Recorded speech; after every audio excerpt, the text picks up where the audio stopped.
The Kansas Sports HQ here, episode 70. We're going to have Farmhouse Sports with us today. They play in the Summer Ball Showdown. They've been in the top 4 every year they've participated. We're excited to have Dalton Wasson join us here shortly. But first, how are you guys today? Doing good. Meetings on meetings. Yeah. Running around today. Busy day. Yep. Got to fix a drinking fountain. I'm working on trying to figure out exactly what happened there. Yeah. Sean, how was your workout this morning? It was good. It was good. Just good? Yeah. Yeah. Yeah. A lot of reps in a short amount of time. Yeah. What'd you hit? Legs. Nice. Did about after I got warmed up, went to the bathroom naturally. Had about 30 minutes. So 35 minutes and got about 110 reps in of everything. So. Oh, wow. That's crazy. So you're going to be wobbly later? Yeah, I'm already there. Already wobbly? Yeah. Love that. But I have this soup in front of me. Oh, you do? Yeah. We talked about it yesterday. I don't think anybody listened yesterday because that was a different kind of episode. Yeah. But Dave's lasagna soup. My attempt at it. You be the judge. First response. It's very good. Very soupy, very lasagna. I was going to say, give us a little more. What, soupy lasagna? Yep. Interesting. Got it. Said I nailed it. That's funny. Good morning, Dalton. How are you? What's going on? How are you doing? Not too bad. We're just going through the morning stuff. Kind of gave a little preview about FSP. And so real quick, what we do is we talk about you and you know, FSP, your business, and kind of just help you guys promote it and bring people closer to your brand. So when you come visit us, you know, you can maybe get some fans. Awesome. Yeah. Perfect. So I have Sheldon Howell here, Sean Cutler. Sean coaches with the Valley Center Mud Daubers and coaches at Wichita Parisi. Sheldon, obviously the president of all the organizations that we operate and you know, designer of SBS. Awesome. So yeah, I just tell us about you and FSP. I know you guys are from Texas. Yeah. So Farmhouse Sports Performance. We started now about it was 6 years ago. We started FSP.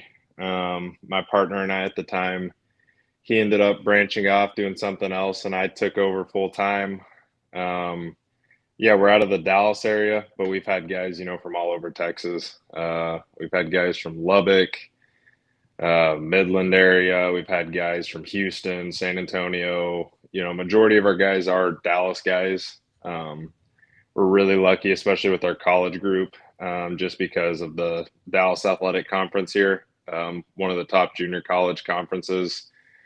Plus, on top of that, you know, we have like Grayson, Weatherford, Tyler, other, you know, top 10 in the nation JUCOs in the area. So there's no lack of baseball talent here for sure. Yeah, absolutely. So give us some background on you and then why you started FSP. Yeah, for sure. So I played baseball my whole life, right-handed pitcher. High school, I went to Prosper High School here in the Metroplex, kind of just grew up in the area. You know, after I got to college, went through a couple different surgeries, ended up having 2 wrist surgeries, not baseball related. I was dunking a basketball, so don't recommend that. Grabbed onto the rim, felt the pop, tore my, was it the labrum in your wrist, and then something else as well. Had 2 wrist surgeries, came back, ended up getting an extra year during you know, it was right around COVID. I'm in 2020 now, or 2019, 2020, and ended up getting an extra eligibility. So went to Brookhaven Junior College here in Dallas. You know, a week before that spring season, I tore my labrum for the first time in my right shoulder, pitching shoulder. Ended up playing the whole season with it torn. Knew it was torn. Right after the season ended, had surgery on it. Went through physical therapy and rehab. Tore it again when I was about 3 weeks back into my return to throwing program. So 2 major shoulder surgeries. The second one was also bicep and rotator cuff. Ooh. So yeah, not fun, not something you want as a pitcher for sure. Once that happened, I kind of knew that was about it on my playing days. So from there on, I decided I wanted to help coach guys and give guys the opportunity to maybe learn that I didn't have while they're in high school and earlier in college. I was blessed to be able to train at some of the top sports performance facilities. I went up to Driveline. Trained with Tread for a while, and then the one that really helped me the most was Cressy Sports Performance in Florida, actually. And that was kind of where my love for sports performance came from, learning from those guys, and seeing we didn't really have a whole lot of that in the area at the time. Just kind of wanted to do something similar to that here in the Metroplex. That's awesome, man. Do you guys have like a facility? Can you tell us a little bit Yeah. about like where you do everything out of? So we actually just sold our second facility last year. So our first facility we started in Crum. This was three and a half, 4 years ago now. Our very first facility. We started in Crum. It was 5,000 square feet, full gym, batting cages, pitching mound, awesome. We had a guy come in and buy out the entire complex we were in. So that was, he made an offer we couldn't say no to buy the complex. After that, we moved to the Lake Dallas area into it was right around 3,500, 4,000 square feet, somewhere between there. So a little smaller, but again, great location, great area. Just a really awesome sports performance gym we had. And then, we just kind of outgrew that space. So I'm actually currently looking for our new location, planning to get the ball rolling on that here pretty soon. We're looking kind of in the go big? south. Yeah, definitely want to go a little bigger. Definitely closer to, at least 1,000 square feet, but hopefully something more like 7,500 to 8,000 square gotcha. feet.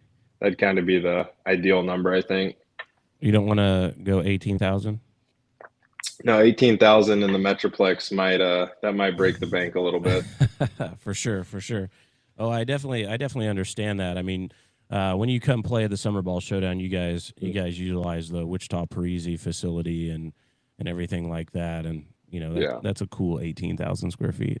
Yeah, that thing is awesome. I mean, that's one of the best parts about the SBS World Series is being able to let our guys use that and warm up there, before our games. That's something awesome. We can also, get a workout in there after our games or before games. That's something that you guys really blessed us to be able to use.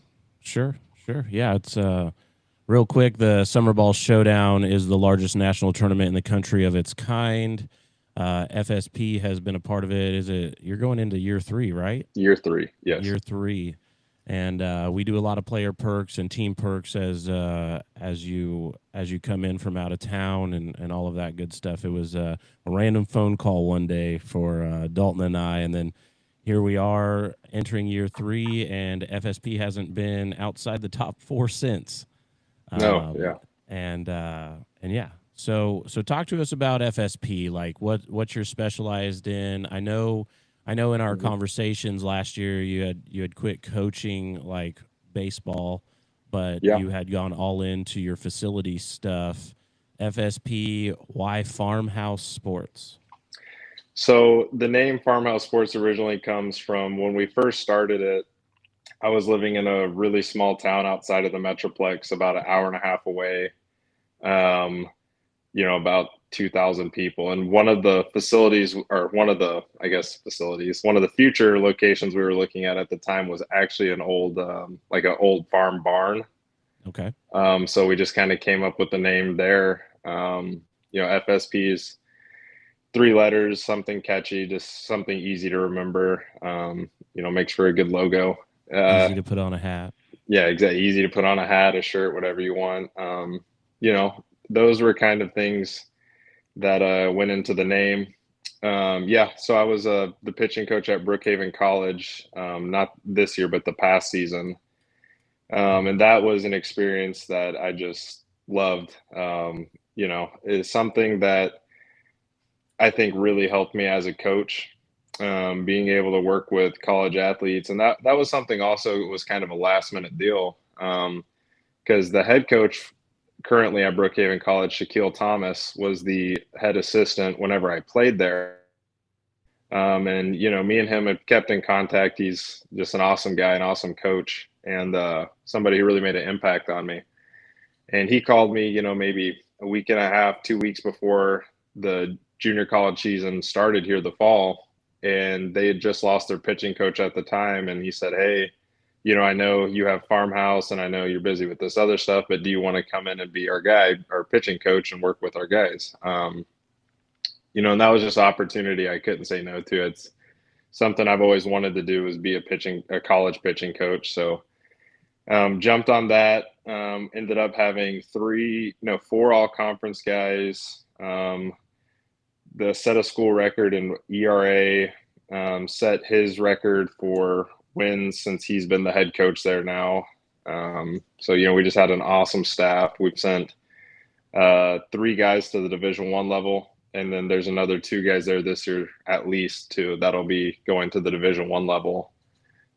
So we were really talented on the pitching side of things there. So that was something that, you know, I really enjoyed. You know, and I really contemplated doing it again, being able to return, but I just felt that farmhouse needed me to grow. So that was something I kind of had to weigh in on. You know, and at the end of the day, you don't make much money as a junior college pitching coach. Sure. So, you know, that was something I kind of thought about for a long time, and then came to the decision of, hey, you know, I really need to, you know, get my business going, get farmhouse going. And since then, we've really focused on the sports performance side and our college side.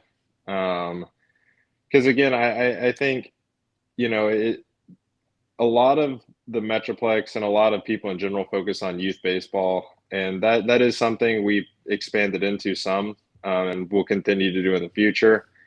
But having our college guys there, you know, along with the sports performance, those are the two things I enjoy the most. That's kind of our bread and butter. And, you know, at the end of the day, do what you enjoy, do what you love. And those are the two things that I love the most. So, Sure.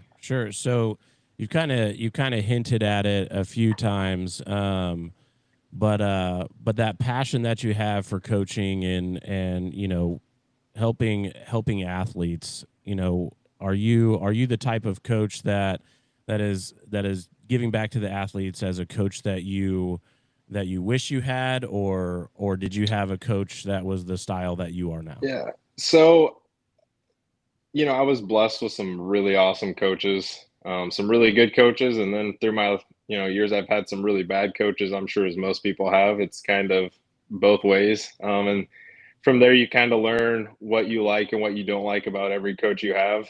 You know, I tell guys sometimes the coaches you don't like the most are the ones that make the biggest impact on you, just because you learn what you don't like about coaching, or you know how you want to be, how you don't want to be, and you learn to battle through adversity.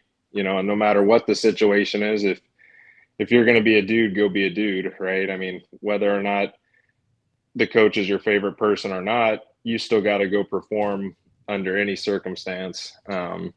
So that's something, you know, I really preached with my guys. But I was blessed with some really awesome coaches. I would say I've taken a few aspects of a couple of my different coaches I've had. You know, I'm a guy who I want to give as much information to my athletes as I possibly can. You know, I'm not a coach who is going to say, "Hey, you're going to do it my way, or you're not going to be here." You know, there's certain things that you have to be like that with, such as like hustle and effort, things like that. You know, those are non-negotiables. But outside of that, you know, if guys are giving you full effort and you can have a conversation with your athletes about what works for them, what doesn't work for them, and why. Not only does it, help them become better athletes and learn why certain things work and certain things don't, but at the same time, it helps you build a connection and relationship with each athlete. Yeah, absolutely. We actually talk about that a lot with some coaches on here, and it's cool to hear you saying that. Being far away from us, or well, I guess it's only like 4 hours, but you know, but what are some what's the FSP model look like for your college guys when you're recruiting? I Yeah. mean, what kind of athlete are you looking for, and are you limiting yourself to the greater Dallas area, or are you reaching out to others all over the world? No, so definitely. So our model looks like, just for example, in the summer, we play here in the five tool collegiate league here in the Metroplex. It's one of the top college leagues there is in general, but definitely the top one in the Dallas Metroplex. Every week you're going to face Division 1 arms, Division 2 arms, top NAIA arms. Every team top to bottom is going to have multiple 90+ guys. On the bump, guys who can swing it. So that's something that we really, we really go after guys who can compete in that league. And I'll take some high school seniors that just recently graduated, or guys going into their senior year, if they can handle that. It just kind of depends on the physicality, because at the end of the day, most guys are just underweight, right? Especially the younger guys. So that's something we really look for when taking in younger guys is, okay, is this guy going to be able to handle, seeing 90+ every at bat during the summer? Because at the end of the day, in our league, of course, we want to win every single game we play, but at the same time, it's about guys' development. And if a guy just doesn't have the ability to compete at the collegiate level yet, it's not good for him, and it's not beneficial for us either. So that's something we really look at when recruiting guys. And we've had guys, from the Houston area, from the San Antonio area that make the drive up here. Our collegiate summer league works is we play 3 games a week. We play doubleheader on Mondays, and then we play on either a Wednesday a single. So it's not too demanding, not too overloaded, and if guys are from the out of town area, they can drive up for the games and easily drive home after, even if it is a little bit of a drive. And then as far as for the SBS World Series, the last couple of years we've done a lot of recruiting on Twitter. Actually, I'll find guys on Twitter who may have shut down for the summer and built back up, and they're just kind of getting ready for school to start and won a couple innings here or there, or guys like that. And also the guys I've been coaching for a while now, we've sent, I think Farmhouse, since we've started, has sent right around 15-ish guys to the Division 1 level, between 14 or 15 to the Division 1 level. So I have a few of those guys that, again, they'll play in, maybe a bigger summer league somewhere, the Alaskan League or somewhere in the Midwest. And then, they kind of come home for the last couple of weeks before school starts, and, maybe they want a couple extra at bats or a couple innings on the bump or something like that. So we've been very lucky to get a few of those guys the last couple of years as well. Nice. So tell us about your SBS experience. I don't want to be like day one, but what are some things that you look forward to when you come out to the Summer Ball Showdown? It's we know it's an experience for everyone with the community, but we don't always hear all the cool stuff that the teams enjoy. So Definitely. give us a rundown for that, because I am going to use this as a recruiting tool. Definitely. That the SBS World Series is kind of a different animal. It's a lot of fun. I've never heard a negative thing from any of our guys about it. All of our guys drive up a day early. In general, we stay at the what is it? I think the Comfort Inn there downtown, Wichita, which is roughly a 15-minute drive to the complex, which is awesome. It's not far. It's right there by the Parisi Sports facility. Our guys really enjoy just spending time together. They go to all the restaurants, whether it's Twin Peaks or Hooters, whatever it is. They enjoy going to the ballpark, getting the free food, watching the baseball games, all the experiences as well, such as the home run derby and just all kinds of stuff like that's a lot of fun. I know last year, me and a few of our players, we went and golfed a couple of the mornings we weren't playing. So, there's a whole lot of things to do there in the Wichita area. Yeah. Do you guys, I mean, you guys have been lucky to pull late games most of the time, and that's a big plus side too. Do you guys have like a watch party during the live drawing for your first 2 days, the blind draw? Yeah, definitely. So I send not so much a party, but I send a link and we have a group chat with all of our collegiate guys, and we're all in there having a good time and figuring out, who we're going to be playing and things like that, and kind of what the plan will be, but it's a lot of fun. The with the sandbox opening up last year and being available to the public, I know you guys made a couple visits over there. What's it like having access to? I mean, your hotel is in Wichita, but they do have a hotel on site and then a restaurant right next to the ballpark. Is that a pretty cool experience for you guys? Because I mean, you guys played what an 7 or 8 p.m. game, and then went over to the sandbox, and then I think you guys watched fireworks over there. Yeah, so that was the night of the big fireworks event. And again, that's actually something I didn't mention that all of our guys loved is the big fireworks event. This past year, we actually played during the fireworks. So that was one of the games where it was paused, and then we all got to watch the fireworks, and then we finished up our game. And that was just an awesome experience to see. I mean, there's just a ton of fireworks going off at once, and that's something everybody really enjoyed for sure. I think fireworks, baseball, beer, and hot dogs all go together. I don't know. It's pretty American. Pretty American. It doesn't get much more American than that. Right. So when you're recruiting, like what's your pitch to them? Like, but don't give me all the details. We don't want to like, sell your secrets. We just, like, how do we help you get players that can get you over the hump in that championship game? Yeah. So, at the end of the day, I do recruit most of my guys from the DAC here local in Dallas. I have guys who trained with me and have played with me at pretty much every single junior college here in Dallas. So I'll go out and watch those guys and talk to some of their teammates and talk to them after games. The biggest thing is just transparency. Telling them, hey, like, I'm not going to blow out your arm if you come pitch for me this summer. You're expected just a couple innings a week here and there, like a bullpen almost. And at the end of the day, if guys want to train because they feel like they need to elevate their game before, before going to an NCAA school or an NAIA school when they're at the junior college level, I'm going to tell them, okay, then, if you're training, then you might not need to play summer ball with me.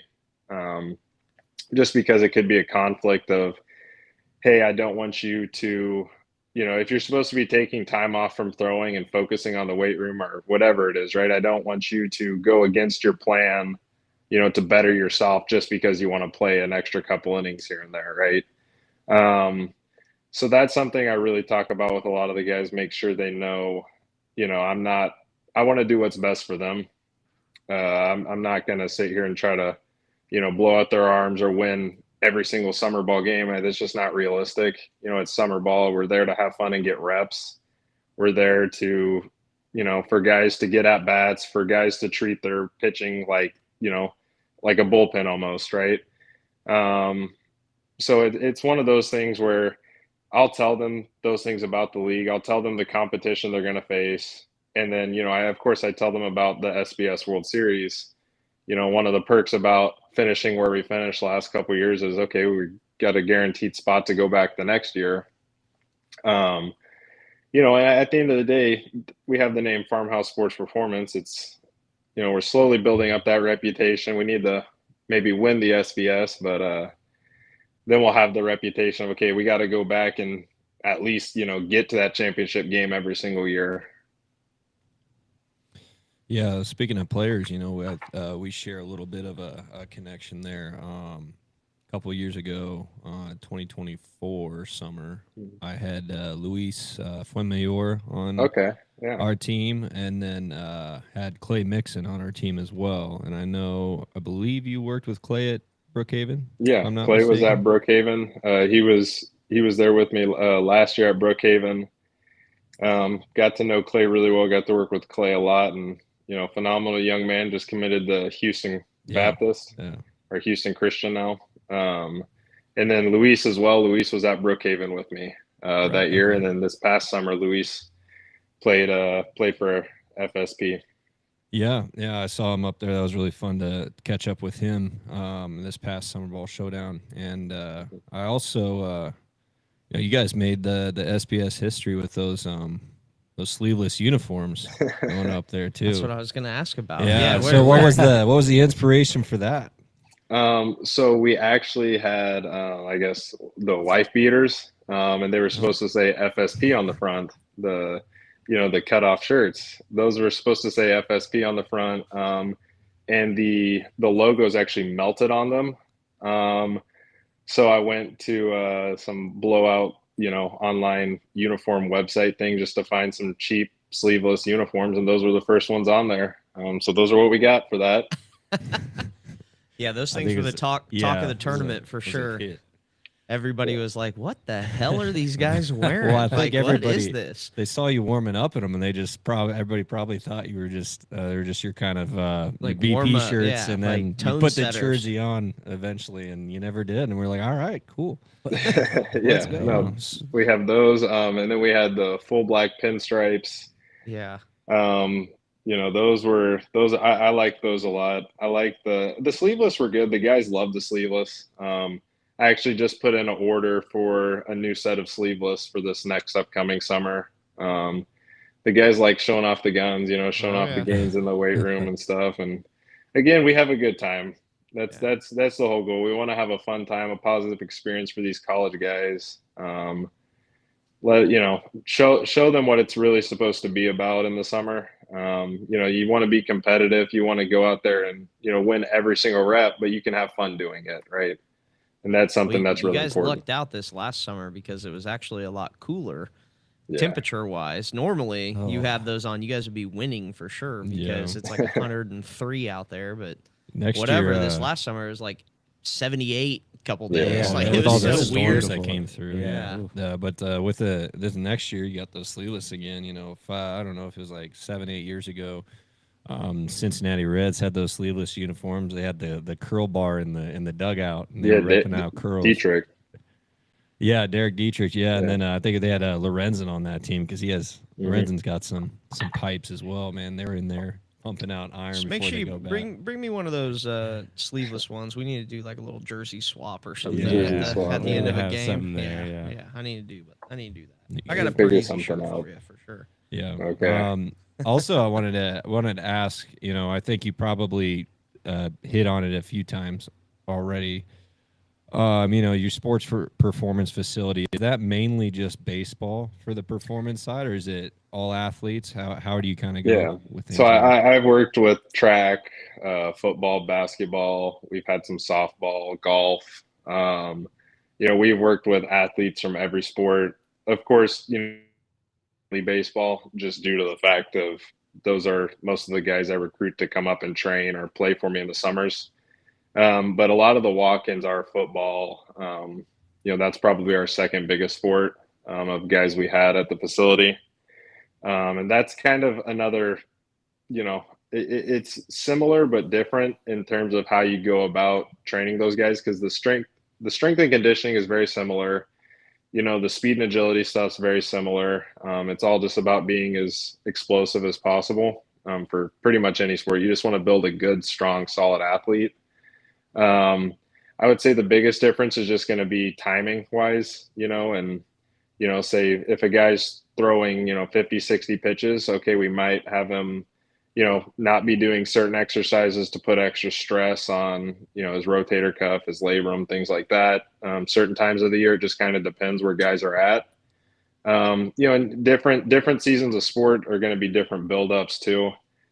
Different strength versus speed blocks, things like that. Just kind of depending what time of the year it is with what sport. Do you guys typically do, like, what's your structure like with the sports performance side? Obviously, we run a speed school, so yeah, in the same space in some aspects. But do you guys, like for us, I'll just give you I answer my own question kind of, but we, we run like class settings, and then we have individualized stuff. We have, one-on-one, small groups, big groups, that type of thing. Like, how do you guys go about like your formatting of what you do? I'm sure your college guys is a little more individualized, a little more one-on-one based there, but what's like your day to day? So everyone will come in for an assessment. And we've done youth groups and classes in the past where we're just teaching them the foundations and the basics of how to do push-ups, how to do pull-ups, things like that. Correct, explosive stances, things like that. How to jump. For our college guys and the older high school guys, everybody will come in for a individual assessment. And in that assessment, we just want to make sure you can get into certain positions, right? Whether it's hip mobility problems, ankle mobility, shoulder mobility, whatever it is, we'll test all those things. We'll test your 1-rep maxes, and again, depending on the sport. For, I'm a big sumo deadlift guy over trap bar or conventional. I just think it is one of the best posterior chain movements, in terms of just absolute strength, which, that doesn't always translate to baseball or football, but just in terms of a baseline number, I think that's a really good test. We test that. We test pull-ups. We test bench press. If they don't have that shoulder mobility, we're not going to have them bench press just because we don't want to get guys hurt. We're going to work on that. So we kind of see where guys come in as a baseline, test their vertical jump, test their 60, things like that. If they're a baseball guy, we'll test their exit velos, their throwing velocities, just different testing metrics for different sports. And then from there, we kind of build a baseline plan of, okay, the first week or two is going to be kind of going over the plan, showing them how to execute every movement, kind of what we're looking for in certain movements. That's a little more hands-on, where you watch guys and make sure they're doing it correctly. And then after that, they'll have 4-week blocks, whether it's more of an explosive speed block or a strength block. Normally go back to back for a couple weeks if they have the time. We'll do longer periods of strength training, and then kind of, and we still utilize speed training during that time, but it's just a little less of the focus. And then we move into that kind of on the on-ramp towards season, where we might do a little bit extra sprint work, a little bit extra jump, more rotational stuff. Rotational med ball work is one of the biggest things we work on as well. Change of direction, things like that. Those are just all really important things we train and look for. So do you do take me through like an evening with Dalton, right? Like I show up to the facility. Like what's your nightly routine kind of looking like? Like what's your, how many kids are you working with in an evening time? Like how busy do you get? Like, 'cause I'm sure it's busy, right? Like right now, this very second, we're in the process of looking for a new facility, but I can take you back a couple of months. I'll take you back a couple of months. Okay, when deal. It was, a couple of months ago, we were, so I would go into the facility in the afternoon. Of course, there's always going to be a couple guys walk in asking, hey, what is this? What do you guys do? Looking around, whatever it is, right? Whether they want to, because we have batting cages and stuff too, we rent out. So some guys will rent batting cages. If the times line up where we're not going to be using it. We had a full turf area and a gym. So generally we'll have guys start, dwindling in. I'll be sitting at my desk overseeing things. We have a big, binder holder. So every athlete will have their own binder with their training splits in it, their block, what workouts they're doing, what percentages. Another thing we utilize is VBT. So we have jump mats and VBT. So those are two things I'll make sure set up in the correct areas before guys get in. I'll have the music. I'll have some old Jeezy or Gucci Mane or Webby, something to get the guys going. There you go. We'll have that going on. Our high school and college guys will come in the afternoon. They'll come get their books and start, figuring out what their splits are. They go through their dynamic warm up and then they get started. And then for me, it's, if I, I walk around and watch, make sure guys are doing things correctly, make sure guys aren't getting hurt, whatever it is. Right. And then if we do have newer guys there, I'll be with them a little more, of course, giving them a little more hands-on attention, making sure they know what they're doing. And that's the most important thing, is conveying exactly what your expectations are, what you think, is the best possible route to help them get to their outcomes. Because if you guys are on the same page about that, then, teaching and coaching is so much easier, right? If they understand, hey, to get to point C, I have to do point A, then do point B. And then, okay, then I get to C.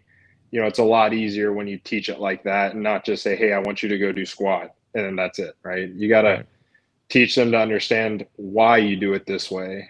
Because then, they almost teach themselves in a way, right? And then you're just overseeing and making sure they're correct. Yeah, I love the attention to detail is obviously a big thing. And, that's what's, part of why you guys are being successful, is because these guys, especially college and high school especially, but college even, unless they're at, some pretty renowned, bigger Division I schools, right? The information that they're getting and the programming at a lot of places is very subpar, and it's below average, and it's more busy work than anything else. And some places are great, but the vast majority of them, they just don't get them the stuff to really take their game to the next level. And, obviously that's why there's a market and there's an industry such as ours, because we're trying to bridge that gap. And I think you guys are doing a really good job at that. And I, just commend you on that, because I think it's cool. Hopefully you guys, where are you looking for a new facility at? Are you looking in the Dallas area? Or are you looking? Yeah, we're about anywhere? Mainly looking in kind of the southeast area of Dallas. Okay, I think cool. that's a really good area. A lot more, bigger warehouses as well to choose from. Yeah. Just more opportunity and options. Not a whole lot of sports performance in that area as well. Which a is lot crazy of to think. amazing athletes though. Yeah. That's why, it's just crazy to think a place of that size, I feel like it would be littered with just all kinds of random things, and they may just be like smaller. They are, but they're not, right. And when I say there's not, a ton of sports performance over there already, I'm not saying there's not any. I'm saying they're not, those might be the facilities that are just kind of collecting checks from guys, their monthly checks, and going through the motions. But that's not what we do. That's not. We got plenty of those. That's a fact. You run into those just all over the place, but we ain't gotta get into it. So. Anyways, but no, I love that, man. I think it's awesome. I think it's cool what you guys are up to and what you're doing. The team-wide thing, I think you guys are doing a great job in representing, the way that it should be ran. And, there's a lot of heartfelt care behind the way that your approach is with the guys and how you're going about trying to develop them, right? And give them good opportunity and give them something that you didn't get, at every level anyway. So I think that part of the story is really cool, and I think it's something that's exciting. So just wanted to kind of throw that in. Well, I appreciate that. Yeah, man. Yeah, you mentioned, obviously, I'm sure your right arm is all scarred up from everything, but that's a heavy toll physically and a heavy toll mentally. Obviously, you had to. Is that kind of your? And you mentioned your coaching style a little bit already, but is that kind of your main inspiration? To help guys, and how do you kind of help guys with injury as well? Yeah, so something I was very big on was the mental side of baseball. While I was coaching at Brookhaven, because you see a lot of younger, a lot of the guys we had were just right into college, fresh out of high school guys who, they might have been from smaller schools, right? Smaller high schools. They've never faced adversity. They've just blown everybody away. And then they get to college and they're like, oh, everybody's as good as me, right? We have guys like that. We have guys who might have had injuries in the fall, injuries in the spring, whatever it is, and that was something that was really tough for me. The first two times I got hurt and ended up never playing baseball again. And, the way it happened was pretty unfortunate. So that's something that's very important to me, is teaching guys how to be successful men, not just, okay, I'm just a baseball player, right? Now, how to be successful at anything in life, how to be successful human beings, right? Just being a good person, being a good teammate. Because at the end of the day, and I say this all the time to my guys, is, in 10 years from now, 15 years from now, you're not going to remember what anybody's stats were on the team except maybe your own. You're going to remember who was a good teammate and who was a good person, right? Yeah. And so, those are just really important things to remember. Not so much, and you can't get caught up in your stats. And of course, everybody wants good stats, especially because I do have a bunch of junior college guys, right? And you got to put up numbers to go to four-year schools and go to bigger schools. But at the same time, you have to be a good teammate. You have to be a good person.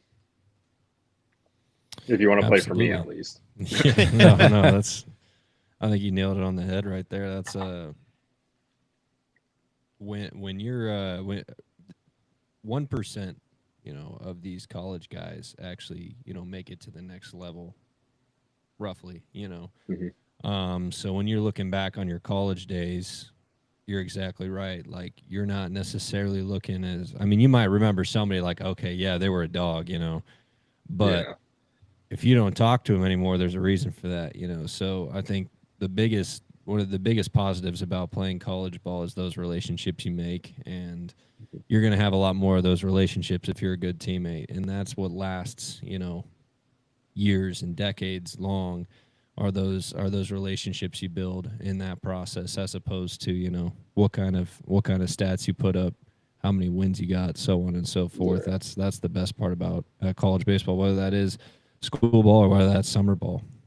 Yeah, absolutely. And summer ball is another cool opportunity because, especially here, we have 5 different junior colleges just in the DAC, right? The Dallas Athletic Conference. On top of that, we have just in the area, Weatherford, Grayson, even like McLennan, right? It's an hour and a half, 2 hours away. It's not that far. It's in Waco. We have a lot of really just amazing talent, and and the Metroplex also sends guys to JUCOs all over.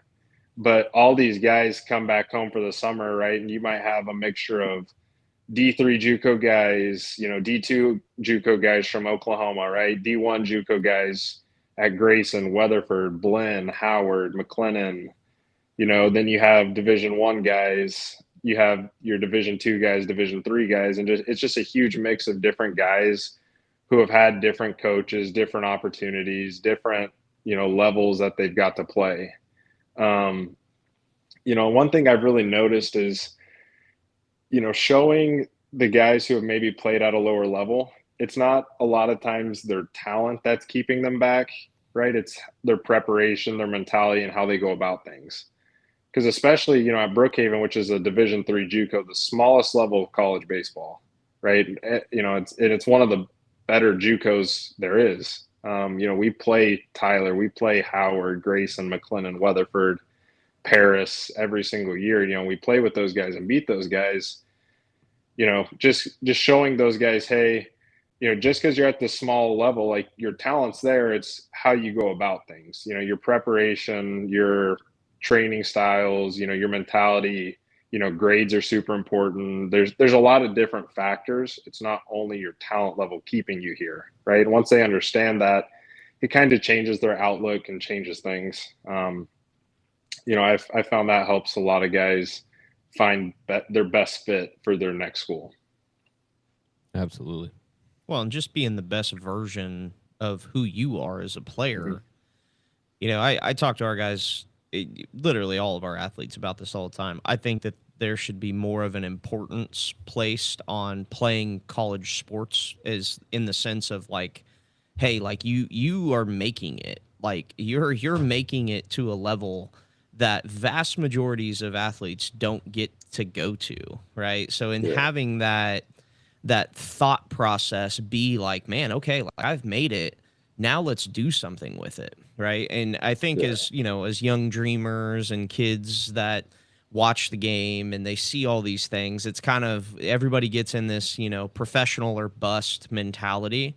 And it's like you go to these colleges and it's just like, yeah, you know, it is what it is kind of mentality. And I'm not saying everybody thinks that. It's just, it almost seems more common now that like you're playing a college sport, and Yeah. you got to kind of remind people like, no, dude, like playing in college it's a huge success. Like it's something that not everybody gets to do. You have to earn your right to have the opportunity to go and do it.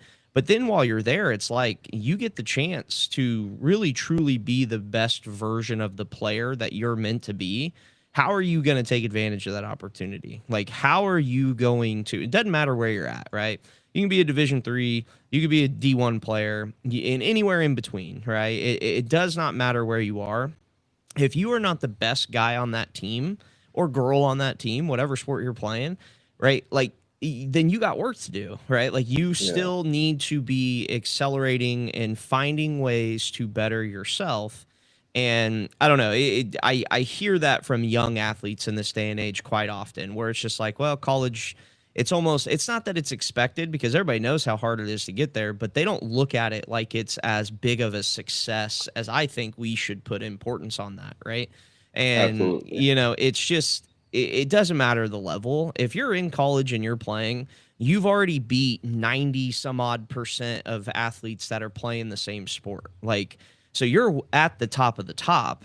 Now you got to do something with it, right? Now you got to double down on the work, double down on the preparation, double down on all of the stuff that helped you get there, and then see what level you can really push yourself to go. And the harsh realities is not very many people make it past that. Like it's just the harsh realities of our sport, right? The 0.00005% of the people that play at the professional level, right? There's certain indicators and certain things that you got to kind of have physically, but also mentally to be able to perform at those levels of what they're expecting. So, you know, it's just in overall, and I think again, I've said it already, but I think you guys are doing a really good job of helping promote that, right? Like helping these guys really see the journey and see how to do it and see how to put some of that stuff together, because you know, we should be celebrating these kids that make it to the level.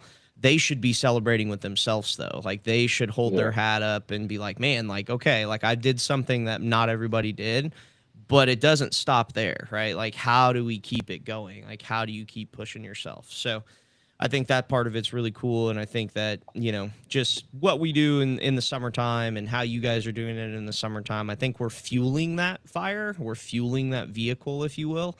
And I hope that people that hear this, you know, take that and hopefully it kind of pushes them in a good direction.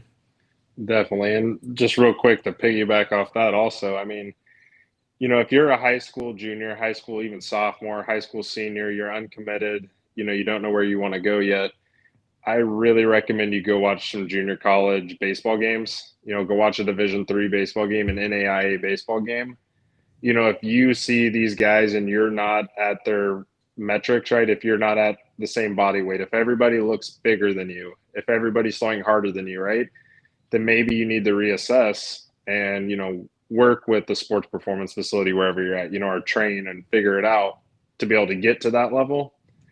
Because that's something you see all the time, you know, is somebody who might think they're better than, say, a Division III junior college. And then, you know, especially me coaching there last year, I got to see that all the time. Guys would come on visits and, you know, and we'd be talking before the visit and they're like, yeah, I'm really thinking about going, you know, Division I, Division II, whatever it is. And I'm just looking for some options. And like, okay, right.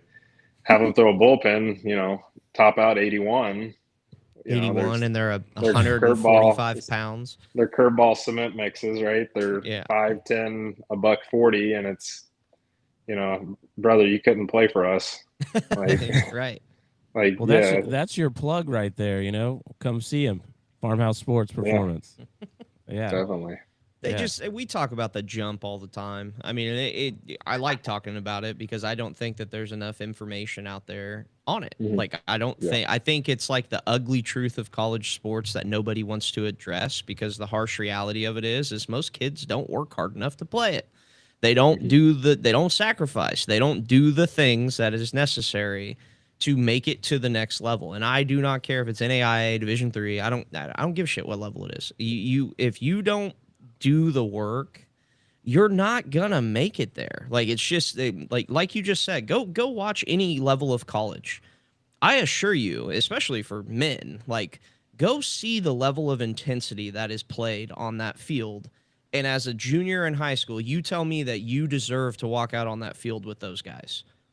You're scared shitless. Like there ain't no way that you understand it. Like it's just the speed of the game, the way that it operates, the level of intensity. Like it is a jump that you can't quantify it in words. Like it's just you until you're in the mix of that survival mindset every single day. Like you just don't understand that level of competition. Like it is a massive jump for kids. So we talk about it all the time because I want guys and gals to like just understand or at least have the opportunity to hear what they're getting themselves into, because I mean that the level of competition is just it's do or die, eat or go home. Like you're like it's a whole different culture, it's a different atmosphere. And you know, athletes, I hope that they listen. I hope that they understand it, because I assure you, if you think you're working hard enough, work harder. If you think that you're doing the things right now, do more. Like I say this all the time when we're talking to parents around here. I'm always like, you know, it's great that you're doing high school weights. It's great that you're doing high school condition. It's great that you're doing all that stuff. What are you doing to set yourself apart?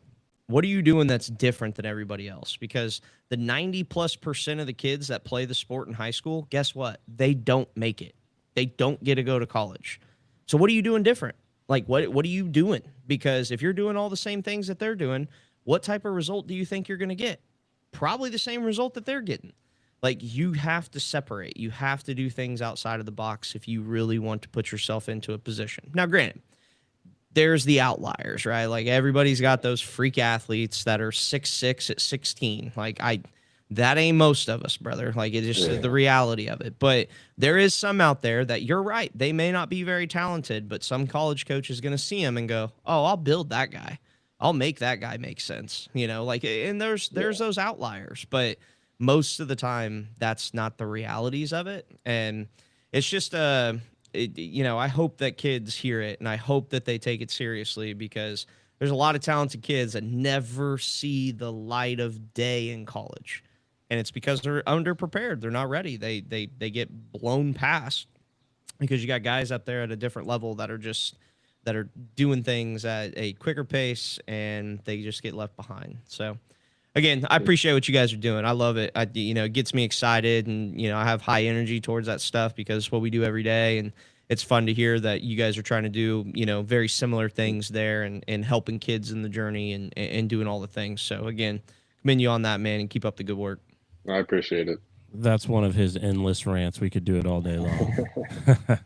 But you know, now's the time for you to do your like shout outs and all that good stuff for Farmhouse and you know, your college team.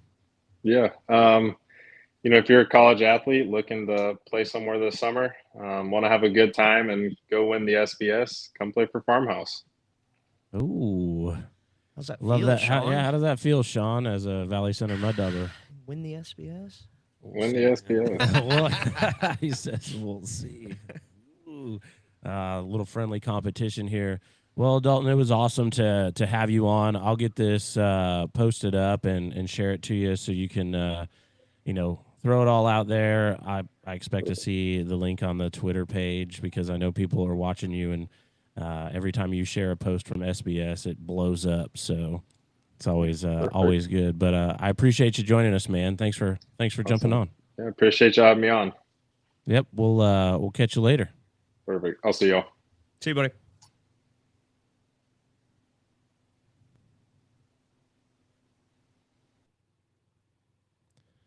Man, Farmhouse Sports doing some cool stuff with all that sports performance things like we do here.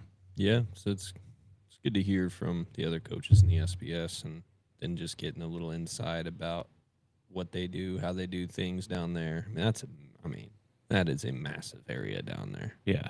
The amount of athletics. in that. Yeah. I mean, It's obviously, crazy. you know, obviously the focus down there is football, but You can't say it's slim pickings down there. no. I mean, you have access to. And guess what? You come up here and you still get beat. But Oh you know, man, how was your post workout meal? it was good, man. It was good. The lasagna soup hit well. My knee hurts. My legs hurt. I'm tired. I'm gonna go to sleep. Stretch out on the couch, take a nap. Pull a Naj. Well, I've done it before too, but Yeah.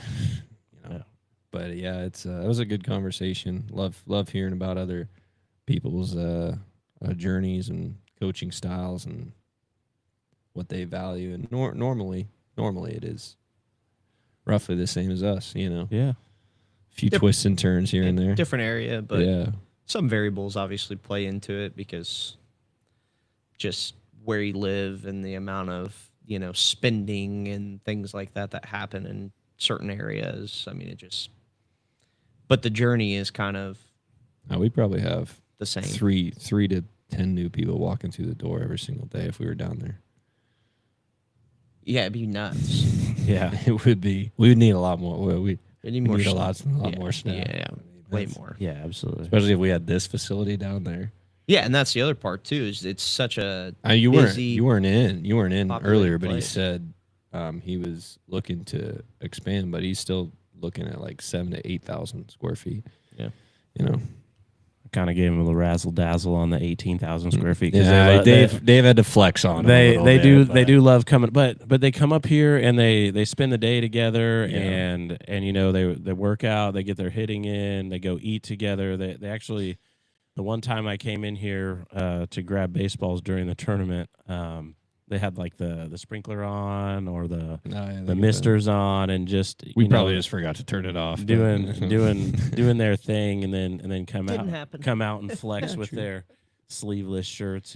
Just Yeah, I'm as he comes back up here, it'd be if I can catch him, try to pick his brain about what else he kind of does down there, sports performance size. we could make that happen. It sounds like they're a little more like where we're more like class based. Yeah, for the probably most a little part. bit more Theirs is a individual. little more individualized, but I would guesstimate that's because That's of probably the the market. I mean, that's the dollars market. and cents Yeah, in the that's market. the market Yeah. down there. I mean, I don't. people aren't afraid to shell it out Yeah, because and I they don't know the think- opportunity.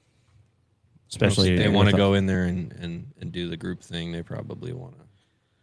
Well, it's that, but I also think that because you have that many colleges around you, no matter what sport, Well, yeah, you're gonna have a ton you of college have athletes. you have a popping in there. ton of people that they buy into the process of like, hey, they're everybody's doing it is that.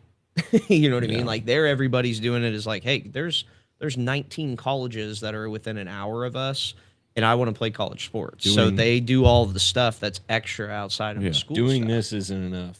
School stuff isn't enough. Right. And we got to go find something on our own Yeah. too. We need to spend more time bettering ourselves Yeah. because of how competitive it is. But newsflash, all the colleges compete against each other. So, Yeah. it doesn't matter where you're at. Yeah. You need to be doing it too if you want to separate yourself. School weights doesn't make you better.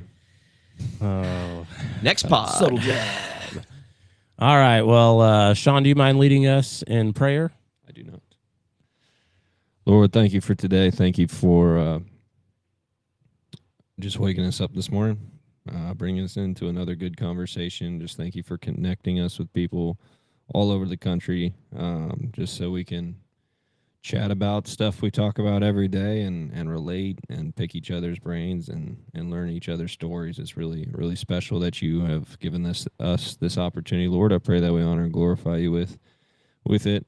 I pray for Wichita. I pray for all of our communities. Pray for their health. Pray for their safety, Lord. And in your glorious name I pray, Jesus. Amen. Amen. Well, that's it for episode 70, Farmhouse Sports Performance. They're in Dallas, Texas. They play in the Summer Ball Showdown. They have not placed lower than 4th at the largest national tournament in the country of its kind, and we look forward to having them back in 2026.